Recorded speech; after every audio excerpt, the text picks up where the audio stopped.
तो इस बात की तो मैं 100% गारंटी ले सकती हूँ कि अगर तुम क्लास 12th में हो एंड जो तुम में से मोस्टली बच्चे हैं वो रिवीजन ही गलत तरीके से करते हैं, एंड ये one of the biggest reason है कि तुम्हारे जो मार्क्स हैं वो इंक्रीज़ नहीं हो पाते। तुम पढ़ाई करते हो, तुम मेहनत बहुत करते हो, उसके बाद भी तुम्हें लगता होगा कि नहीं यार मैंने इतना एक्सपेक्ट करा था बट मेरे मार्क्स थोड़े से कम रह गए। तुम उसका रीज़न जानते हो, उसका रीज़न है कि सही तरीके से रिवीजन ना करना।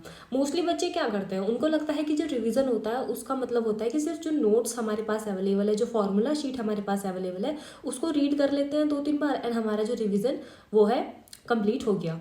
तो अगर तुम इस तरह से रिवाइज करते हो कि बस नोट्स रीड कर लिए एंड क्लास 12 में होने के बाद, तो मेरी बात मानो, जियान है आप। ऐसे रिवीजन नहीं किया जाता। हम लोग मैं तो नीट एस्पिरेंट हूँ, सॉरी आई मीन तुम लोग, अगर तुम 12th में होकर ऐसे रिवीजन कर रहे हो ना तो कहीं ना कहीं तुम लैग कर रहे हो। क्योंकि देखो 10th क्लास का बच्चा अगर ऐसे रिवाइज करे तो आता है समझ में, बट 11th 12th का बच्चा ऐसे रिवाइज करे तो नहीं आएगा समझ में। तुम अपना पेपर पैटर्न देखो, 50% कॉम्पिटेटिव बेस्ड जो क्वेश्चन है, कॉम्प्रहेंशन बेस्ड क्वेश्चन है, ठीक है, वो आ गया है। कॉम्पिटेंसी वाले जो क्वेश्चन है, असर्शन रीजन बेस्ड जो क्वेश्चन होते हैं, स्टेटमेंट बेस्ड जो क्वेश्चन होते हैं, वो इस तरह से रिवाइज करने से तुम टैकल नहीं कर पाओगे उनके लिए। उन क्वेश्चंस को करने के लिए तुम्हारी जो डीप अंडरस्टैंडिंग ऑफ चैप्टर है वो बहुत ज़्यादा ज़रूरी है। तो आज की वीडियो में मैं बस तुम्हें यही बताऊंगी कि रिवीजन सही तरह से कैसे करना है। मैंने बहुत सारी कमेंट्स रीड करी एंड मोस्टली लोग यही पूछते हैं कि दीदी न्यूमेरिकल नहीं बन पा रहे हैं और दीदी रिवाइज अच्छे से नहीं हो पा रहा, हमें मतलब समझ नहीं आ रहा कि कैसे करें। तो जो मैं तुम्हें बताऊंगी ना उससे तुम रिवाइज भी कर पाओगे एंड शायद तुम्हारे जो न्यूमेरिकल है वो भी बनने स्टार्ट हो जाए। प्लीज़ मैं अब भी तुम्हें कह रही हूँ कि फालतू की वीडियो में मत भागो कि लास्ट 30 डेज में मैंने कैप्शन नहीं डालते अपनी वीडियो में।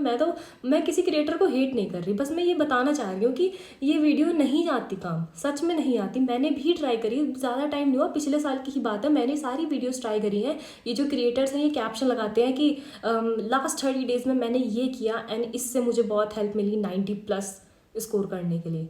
मैं उन वीडियो को देखती थी, उस वीडियो में अलग ही बात चल रही है, ठीक है। पहले वो सेम क्रिएटर हेट दे रहा है दूसरों को कि ये लोग ऐसे हैं 30 डेज में 90+ का प्रॉमिस कर रहे हैं बट ऐसा कुछ नहीं होता। अगले दिन वो क्रिएटर सेम उसी चीज़ पे वीडियो डाल रहा है। तो ये चीज़ मुझे थोड़ी ठीक नहीं लगती, ठीक है। इनफैक्ट मैं ये सारी चीज़ें बनाती भी नहीं हूँ अपने चैनल पे, तुमने देखा भी होगा। नहीं तो मेरे को नहीं चाहिए क्या व्यूज़, मैं भर भर के ऐसे वीडियो डाल दूँ, व्यूज़ पे व्यूज़ छापना स्टार्ट कर दूँगी क्योंकि इन्हीं चीज़ पे व्यू आ रहे हैं आजकल। बट मैं ऐसा नहीं करती क्योंकि ये रियलिटी है नहीं, मैं तुम्हें मिसगाइड नहीं करना चाहती। तो अगर तुम ऐसी वीडियो में फंस गए हो ना तो प्लीज़ या तो अपने आप को बाहर निकालो, नहीं तो तुम ट्राई कर लो, चलो तुम रिग्रेट करोगे बाद में, तुम्हें लगेगा कि हाँ वो वाली दीदी सही कह रही थी। तो इन वीडियोज़ में मत फंसो। एंड देखो 16 जनवरी को मैं वीडियो बना रही हूँ, आज 16 है एंड आज ही मैं इसको अपलोड कर दूँगी। और देखो अब तुमने पढ़ना स्टार्ट नहीं किया ना तो मैं तुम्हें सीरियसली बता रही हूँ, तुम बुरा मत मानना। मैं तुम्हें कोई शुगर कोटिंग वर्ड्स देने नहीं आई हूँ सिर्फ व्यूज़ के लिए, ठीक है। मैं तुम्हें रियलिटी बता रही हूँ, देखो अब नहीं हो पाएगा। एक्सपेक्ट करो तुम अच्छे से पास हो जाओ फिजिक्स केमिस्ट्री में, बाकी सब्जेक्ट में तुम चलो 85-90 ले आओगे, बट फिजिक्स केमिस्ट्री मैथ्स ऐसे सब्जेक्ट में तो तुम बस पासिंग मार्क्स एक्सपेक्ट कर सकते हो। अगर तुम अब भी ज़ीरो पे हो, अब से तुमने पढ़ना स्टार्ट करा है। मुझे टेलीग्राम पे एंड यहाँ पे भी कमेंट्स आती रहती हैं कि दीदी नहीं हो रहा, दीदी नहीं हो रहा, मुझे कुछ भी नहीं आता, मैं बहुत डिस्ट्रैक्टेड हूँ, मैं क्या करूँ, मेरा ये हो गया वो हो गया। तो भाई इस टाइम पे मैं इस स्टेज पे आके क्या बताऊँ, मैं तो अब सीधा सा बोल देती हूँ, देखो तुम ऐसा करो, पासिंग मार्क्स एक्सपेक्ट करो, ठीक है।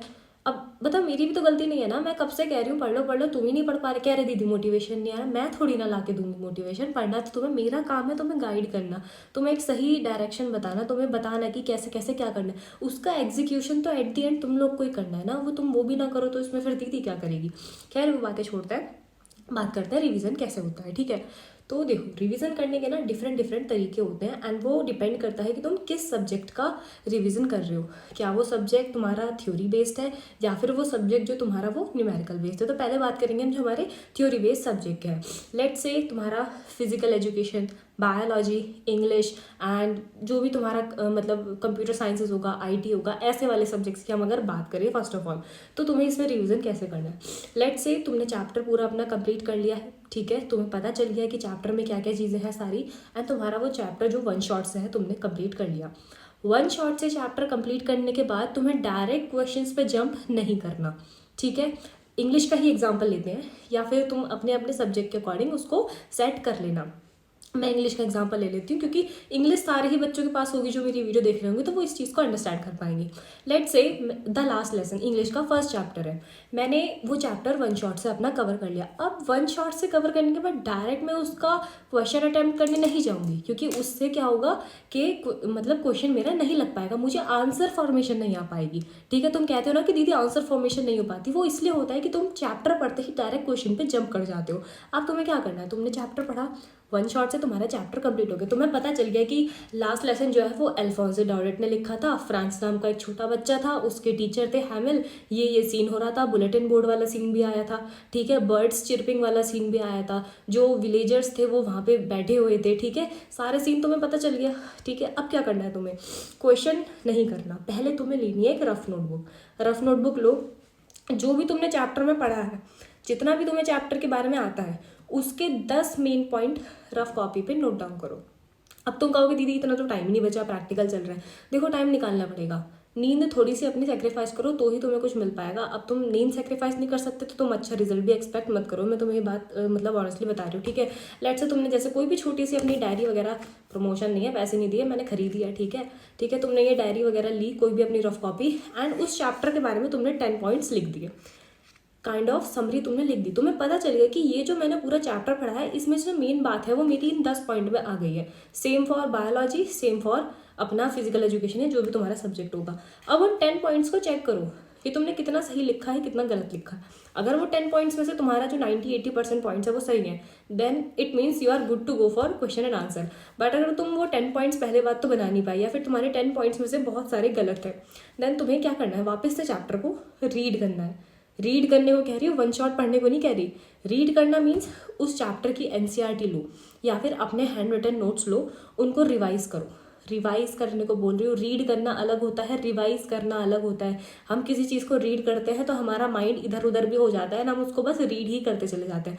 बट हम उस चीज़ को रिवाइज करते हैं ना, रिवाइज करना मीन्स हम उस चीज़ को अपने आप को ही समझा रहे हैं। एक टीचर होता है, लेट्स से मैं हूँ, मैं तुम्हें समझा रही हूँ, ठीक है, कोई भी टॉपिक ले लो, मैं तुम्हें समझा रही हूँ, ठीक है, और उस चीज़ को पहले मैं खुद को ही तो समझा के आऊँगी, तभी तो मैं तुम्हारे सामने उस चीज़ को प्रेजेंट करूँगी। ठीक है, आंसर शीट पे तुम्हें आंसर लिखना है तो पहले तुम्हें खुद को भी तो वो आंसर पता होना चाहिए, तभी तो तुम एग्जामिनर के सामने उसको रिप्रेजेंट करोगे। तो प्रिटेंड करो जैसे तुम अपने आप को उस चीज़ को समझा रहे हो। आगे मेरी बात समझ में आया तुम्हारे खाली दिमाग में कुछ? उसके बाद क्या करना है, ठीक है, ऐसे प्रिटेंड करो जैसे तुम समझा रहे हो, यू आर ए टीचर। मैं तो ऐसे ही करती हूँ, देखो मेरे को रिवीजन करना होता है ना, मैंने कोई भी टॉपिक पढ़ा एंड बस बैठ गई एंड मैंने ऐसे प्रिटेंड करना स्टार्ट करा जैसे मैं खुद को समझा रही हूँ कि ये ऐसे होता है, ये ऐसे होता है, ठीक है। इसको बोलते हैं एक्टिव रिकॉल, इसको रिविजन नहीं बोलते, इसको एक्टिव रिकॉल बोलते हैं। जब तुम बोल बोल के उस चीज़ की प्रैक्टिस करोगे ना, अगर सामने मिरर है तो बहुत ही अच्छी बात है, मिरर के सामने जितनी प्रैक्टिस होती है ना वो हमारी बहुत अच्छी जाती है। तुम्हारा वाइवा चल रहा है तो तुम घर पे प्रैक्टिस कर सकते हो कि तुम्हें एग्जामिनर के सामने कैसे प्रिटेंड करना है, ठीक है। तो ये पहला तरीका होता है थ्योरी बेस्ड सब्जेक्ट के लिए। पढ़िए, तुम न्यूमेरिकल बेस्ड सब्जेक्ट के लिए ये वाला फॉर्मूला अप्लाई नहीं कर सकते। तो थ्योरी बेस्ड सब्जेक्ट का क्या करना है, तुम्हें मेनली तुम्हें कोई भी 10 पॉइंट्स उसके रफ नोटबुक में लिख लेने हैं एंड उसका एक्टिव रिकॉल करना तुम्हें स्टार्ट कर देना है। देन देखना तुम्हारा जो थ्योरी वाला पार्ट है वो तुम्हारा अच्छे से कवर होना स्टार्ट हो जाएगा। बात करें अगर न्यूमेरिकल की, देखो मैं तो न्यूमेरिकल के लिए ऐसा करती थी, मेरा न्यूमेरिकल पार्ट थोड़ा वीक ही था फिजिक्स में, ठीक है, बट फिर भी मैं ट्राई करती थी, मैंने छोड़ा नहीं था डर की वजह से कि मुझसे तो होते ही नहीं, मुझे तो आते नहीं है। शुरू शुरू में न्यूमेरिकल नहीं बनते हैं, नो डाउट, सबका होता है। फिजिक्स की बात करें तो पहले डेरिवेशन सीखो, देखो तो सही कि फॉर्मूला आया कहाँ से, डिराइव कैसे करा हमने फॉर्मूला। डेरिवेशन तुम्हें लगता है रटने वाली चीज़ है, नहीं भाई, डेरिवेशन से ही फॉर्मूला निकलता है। अगर डेरिवेशन नहीं आती देन तुम फॉर्मूला अप्लाई नहीं कर पाओगे ट्रिकी बेस्ड क्वेश्चन में, ठीक है। तो डेरिवेशन अपनी अच्छे से सीखना तो तुम्हें फॉर्मूला निकालना आ जाएगा। फिजिक्स की बात कर रही हूँ मैं, ये केमिस्ट्री की बात नहीं कर रही हूँ। उसके बाद जब तुम क्वेश्चन अटैम्प्ट करने बैठोगे, तुमने चैप्टर रीड करा, तुमने वन शॉट से चैप्टर समझा, अब जो तुम क्वेश्चन अटैम्प्ट करने जाओगे तुम्हें सैम्पल पेपर की तरफ नहीं भागना। तुम में से बहुत लोग क्या करते हैं, चैप्टर पढ़ लिया एंड सैम्पल पेपर लगाना स्टार्ट करते हैं, कहते हैं दीदी क्वेश्चन नहीं बन रहा। उसका लेवल हाई होता है थोड़ा सैम्पल पेपर का। फर्स्ट ऑफ ऑल अपने एनसीईआरटी के क्वेश्चन स्टार्ट करो, ठीक है, या फिर अगर तुम्हारे पास ऑल इन वन वाली कोई भी बुक है, मैं ये नहीं कह रही अब तुम खरीदो, बट जो भी तुम्हारे पास बुक है उसके क्वेश्चन करना स्टार्ट करो। क्योंकि ऑल इन वन वाली बुक में क्या होता है ना कि वो इजी लेवल देते हैं, फिर मीडियम लेवल देते हैं, फिर हार्ड लेवल देते हैं, फिर इस टाइप का, मतलब उसमें कुछ पैटर्न होता है, तो तुम्हें हर टाइप के मतलब वेरिएशन ऑफ क्वेश्चन मिल जाती है हर लेवल की। बट तुम्हारे पास वो नहीं है तो सिंपल सा अपनी एनसीईआरटी एनसीईआरटी लो, एनसीईआरटी के जो इन टेक्स्ट क्वेश्चन होते हैं, चैप्टर के बीच बीच में जो डिब्बे बने होते हैं वो, एनसीईआरटी के जो एग्जाम्पल्स होते हैं, एंड देन एनसीईआरटी की जो बैक एक्सरसाइज होती है उनके क्वेश्चन करना स्टार्ट करो। जब तुम्हारे ये वाले क्वेश्चन बनना स्टार्ट हो जाए तब तुम स्विच करो अपने सैम्पल पेपर्स पे, ठीक है। अब तुम कहोगे दीदी क्वेश्चन तो एनसीईआरटी के भी नहीं बन रहे, मैं बताती हूँ कैसे बनेंगे। फॉर एग्जाम्पल कोई भी तुमने क्वेश्चन लिया, उसको रीड करो, उसमें से जो गिवन है उसको फाइंड करो, पता तो करो हमें दिया क्या हुआ है, पहले तो जो दिया है वही तो पता चले हमें, ठीक है। उसके बाद जो तुम्हें फाइंड करना है वो लिखो। अब तुम्हें एक तरफ तुम्हें पता चल गया क्वेश्चन का, तुमने 20% पार्ट कर लिया कि हाँ मेरे पास ये गिवन है, मुझे पूरे क्वेश्चन में जो भी काम करना है अपना इसी गिवन वाली चीज़ पे करना है, तुमने वो निकाला। उसके बाद तुम फाइंड करो कि तुमसे निकालने को क्या बोल रहा है, जो जो तुम्हारे पास वैल्यूज़ है उससे तुम्हें निकालना क्या है। जब तुम्हें पता चल जाएगा कि ये गिवन है, ये फाइंड करना है, एंड अब देखो कि ये दोनों चीज़ें कौन से फॉर्मूला में लग रही हैं। फॉर्मूला शीट अपने सामने रख लो, कोई इशू नहीं है, ठीक है। पहले दिन के लिए फॉर्मूला शीट रखो, उसमें से वो फॉर्मूला देखो, वैल्यूज़ पुट करो, उसको सॉल्व करना स्टार्ट कर दो। एंड ज़रूरी नहीं है कि तुम बिल्कुल लास्ट तक ही आंसर लेके आओ, ठीक है। बड़ी बड़ी कैलकुलेशन होती है, पॉइंट वाली कैलकुलेशन आ जाती है, ठीक है, उनको तुम बीच में भी छोड़ सकते हो, उसमें ज़्यादा मार्क्स कट नहीं होता, तुम्हें ऑलमोस्ट मिल ही जाता है पूरा मार्क्स, ठीक है। तुम्हारा वो क्वेश्चन सॉल्व हो गया। अब क्या करो, जब तुमने पहले दिन तो तुमने उसका सॉल्व वाला देखा ना, अपने सामने फॉर्मूला शीट रख के, तुमने नेक्स्ट डे सेम क्वेश्चन को बिना फॉर्मूला शीट के करो, ठीक है। इससे क्या होगा, तुम्हारा बार बार फॉर्मूला लिखने की प्रैक्टिस होती रहेगी एंड जो तुम्हारी क्वेश्चन है वो बनने स्टार्ट हो जाएंगे। केमिस्ट्री की बात करूँ, केमिस्ट्री में भी सेम करना है। केमिस्ट्री में आती है बड़ी बड़ी डिजिट जिसमें तुम्हें पॉइंट में वैल्यूज आ जाती है, ठीक है, सॉल्यूशन वाले चैप्टर में, तो उसको तुम अगर लास्ट तक आंसर ना निकालो तो तुम्हारा चलेगा। ये फिजिक्स एंड केमिस्ट्री की बात हुई, थ्योरी वाली मैंने बात तुम्हें बता दी, ठीक है। तो इस टाइप से जो होता है वो रिविजन होता है। अगर स्टार्ट नहीं करा है तो अब मैं तुमसे नहीं कहूँगी स्टार्ट करने के लिए, अब वो तुम्हारे ऊपर डिपेंड करता है कि तुम्हें पढ़ना है नहीं पढ़ना है, क्योंकि इस स्टेज पे आके मुझे नहीं लगता कि तुम लोगों को ज़्यादा ज्ञान की ज़रूरत होगी। जिसको पढ़ना होता है वो ऑलरेडी पढ़ रहा है, बहुत बच्चे हैं जो अब तक मेरे से पूछते हैं, पढ़ भी रहे हैं जनरली। तो स्टार्ट कर दो, रिवीजन का मैंने तुम्हें तरीका बता दिया। एंड पैनिक मत हो, गिव अप मत करो, क्योंकि अब गिव अप करने का तुम्हारे पास ऑप्शन है भी नहीं। तुम्हें लगेगा कि यार कुछ नहीं आ रहा, तुम्हारा कॉन्फिडेंस लो हो जाएगा, तुम्हें ऐसा लगेगा कि यार इतना पढ़ने के बाद भी कुछ नहीं मिल रहा। होता है, एग्जाम से पहले ना सबको होता है, बट तुम इस बात को भी एग्री करो कि तुम्हें लगेगा तुम्हें कुछ नहीं आता। जब तुम क्वेश्चन पेपर रीड करोगे ना एग्जाम वाले दिन, तुम्हें लगेगा मुझे कुछ नहीं आता, लेकिन जैसे ही बेल स्टार्ट हो जाएगी ना, तुम्हारे हाथ जो है वो लिखना स्टार्ट कर देंगे, और वो हाथ तभी रुकेंगे जब छुट्टी वाली बेल होगी। तो कहीं से तो आ रहा होगा ना वो जो सब तुम लिख रहे हो। तो पैनिक मत हो, आराम से लो। ये पेपर तुम्हारा पूरा फ्यूचर डिसाइड नहीं करने वाले। पहली बात तो मेरा कौन सा फ्यूचर डिसाइड कर लिया इन एग्जाम्स ने, कहीं भी नहीं आ रहा मेरा, ठीक है। एंड बस अपनी मेहनत करते रहो। नेक्स्ट वीडियो में मिलेंगे बहुत जल्दी। Bye bye.